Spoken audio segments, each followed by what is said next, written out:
le confinement, oui, parce que la Poste fonctionne et DHL aussi, et plus exactement Deutsche Post.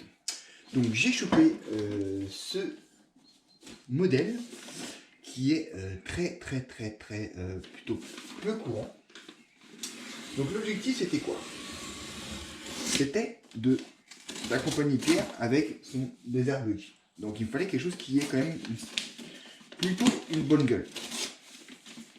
Et puis voilà, j'ai remarqué que maintenant je commence plutôt à rester dans les choses un peu jolies, un peu scale, voilà, qui sont voilà, pas de buggy ou de trucs bien tiennent, voilà, des trucs un peu jolis, quoi. On va dire ça comme ça. Je dis pas que les autres sont moches, mais je préfère, voilà, je préfère rester dans les trucs un peu sympa, un peu qui changent un peu, enfin, qui ont un peu de pêche, un peu de gueule, un peu de, tu vois, un truc comme ça. Donc, des buggy 1/10 pour rester en 2S, 3S. Avec un empattement long de 330, il n'y en a pas 43 000, si vous voulez. Il y a la famille des Lossi, il y a les familles des Arma, que j'ai mis un peu de côté parce que j'en avais déjà pas mal des Arma, enfin j'ai déjà eu pas mal d'Arma, donc voilà, puis il n'y a pas de modèle de coup de cœur, le Senton c'est déjà vu, le Creton c'est déjà vu, le Actua c'est déjà vu, c'est juste l'architecture qui change, voilà, j'ai pas eu de gros coup de cœur non plus, faut être honnête. Il y a les Slash. Le Slash aussi, c'est une architecture qui me plaît, qui est l'ancêtre du X-Max. Donc voilà, c'était quelque chose qui je n'avais jamais eu. Puis je me suis dit, ouais, ça reste à leur course, quoi. Donc il faut encore acheter une jolie carreau qui me plaît. Voilà, bon, bref. Et puis j'ai découvert la famille des Puggy 1/10 long. Donc vous en avez 3 dans cette catégorie. Il n'y en a pas 43 000, il y en a 3. Il y a le Lossi XX6 SCB.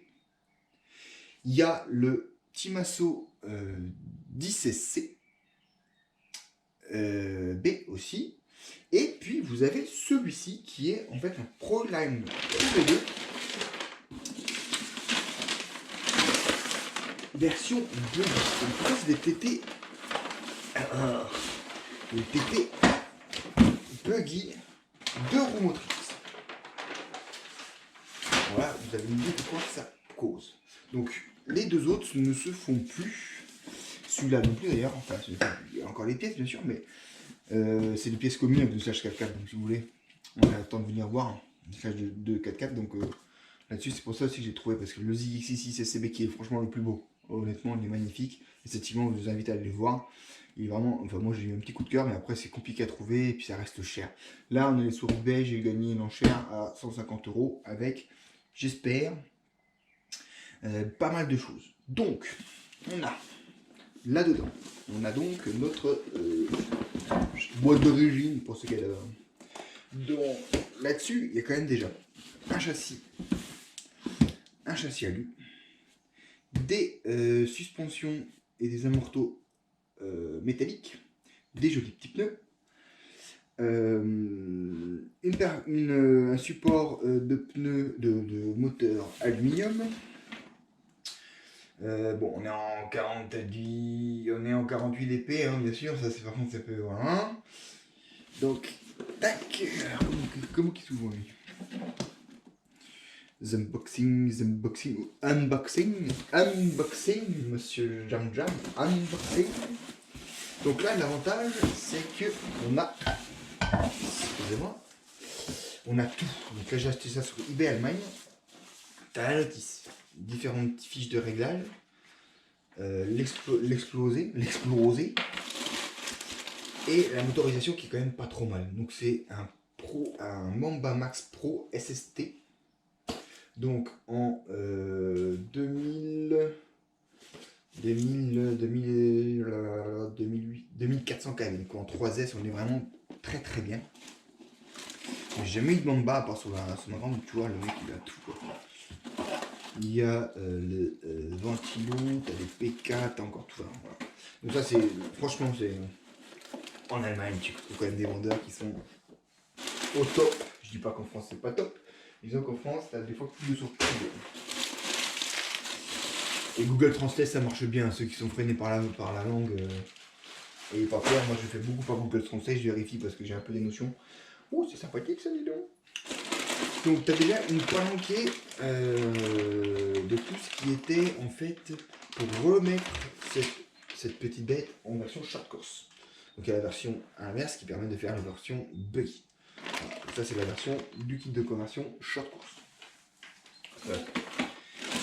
Tu as les restes du buggy de conversion, si jamais on a besoin.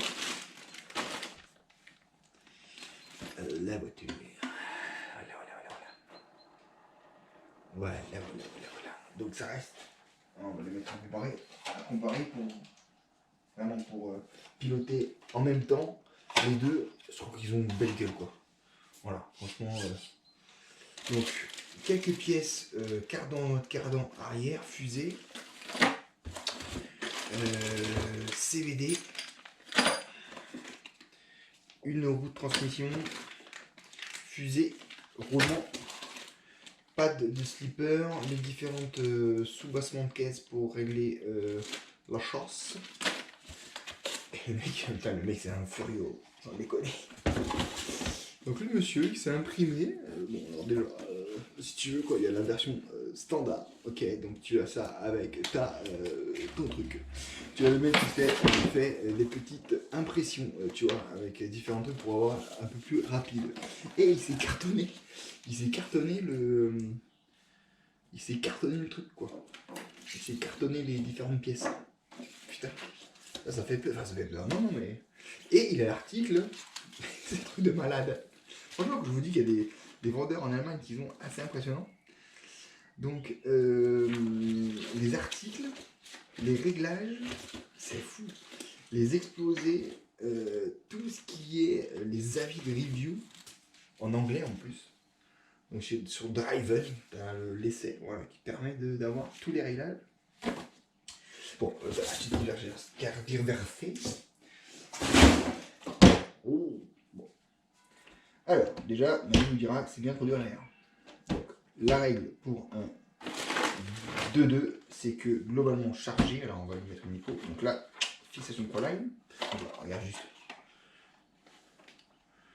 Moi j'aime bien, ça a une jolie petite gueule. Franchement, ça a une jolie petite gueule. Je suis assez fan. Alors c'est pas propre, hein. Le châssis est quand même hyper propre. Par contre,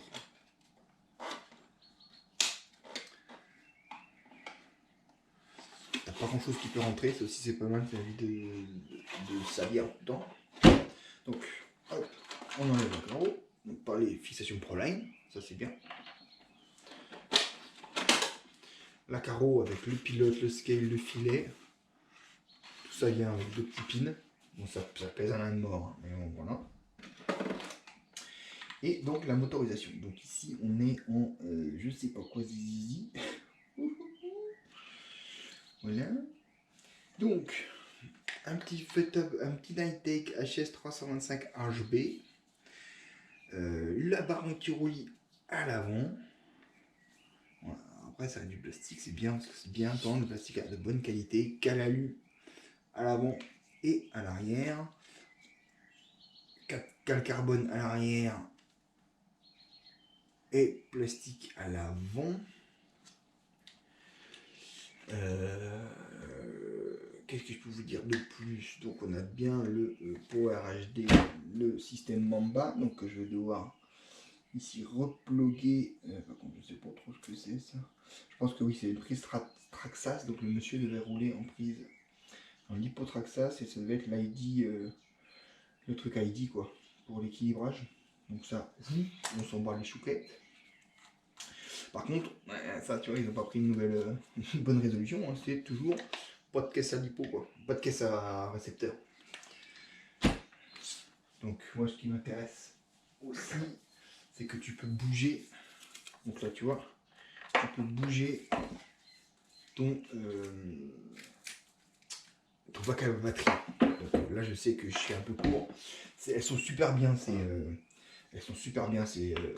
lipo, la 3S Florian. Franchement j'ai aucun souci de chauffe, ni de gonflement, ni rien. Il y en a juste une fois qu'il m'a lâché un élément qui a lâché, comme ça subitement. Bon. Mais le vrai désavantage, c'est qu'effectivement, elles sont plus grandes de 22 mm que les standards. Donc ça, ça rentre pas dans tous les, ça rentre pas dans tous les trucs quoi. On va juste voir ce que ça fait en termes de suspect. avec les... Elles sont vraiment très longues. Elles sont vraiment très longues en fait. Mais elles sont vraiment très bien. Et peu chères. Ouais. Une trentaine d'euros chez un mec, chez un revendeur qui est à Stein, près de la frontière belge, en France. Et franchement, tu les as en 3 jours. Et je le redis, hein, je vous mettrai éventuellement le lien en dessous pour ceux qui ne connaissent pas. Mais en tout cas, moi j'ai jamais été emmerdé avec ces batteries. J'ai juste trouvé trop.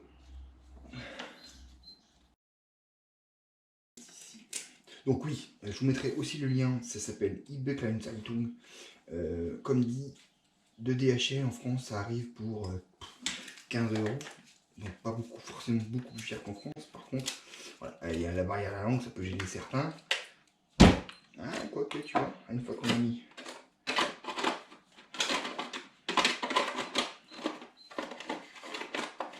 On a mis la slipo. On a mis la slipo.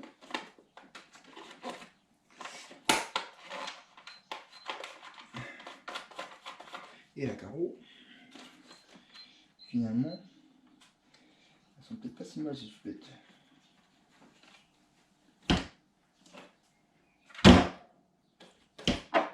Ouais, non, tu vois. En fait, ce qu'il y a, c'est qu'il faut que, en 2C, il faut que tu aies un tiers, 2 tiers. C'est-à-dire 2 tiers pour squatter, 1 tiers pour relever. Et là, on est pas mal. Bon, l'avant est un peu dur. Je trouve. Mais ça, il faudra qu'on voit sur l'essai. Tu vois, il y a du mal à monter. Il n'y a pas le... Il n'y a rien, tu vois, il est... À revoir. Donc voilà, c'était le petit unboxing d'un truc qui s'appelle donc le ProLine Pro 2 Puggy, qui n'est pas forcément très courant, qui partage des pièces communes avec le Slash, donc du coup, on s'en met pas. Et voilà, du coup, ça fait quand même en patrouille. Alors, ça va être beaucoup plus lourd, ça c'est sûr. En patrouille, je trouve, franchement, ça le fait. Tu vois, quand tu as ça sur la piste, c'est vraiment mon vêtement 330. Ouais, je trouve que, ouais, j'aime bien. Franchement, je suis fan. J'aime bien. Donc, à bientôt pour l'essai. Je vais souder les bonnes prises et tout, etc. Et puis voir ce qu'on peut faire dans le jardin, puisqu'on est en confinement à l'heure actuelle de cette vidéo. Voilà, voilà. Allez, salut!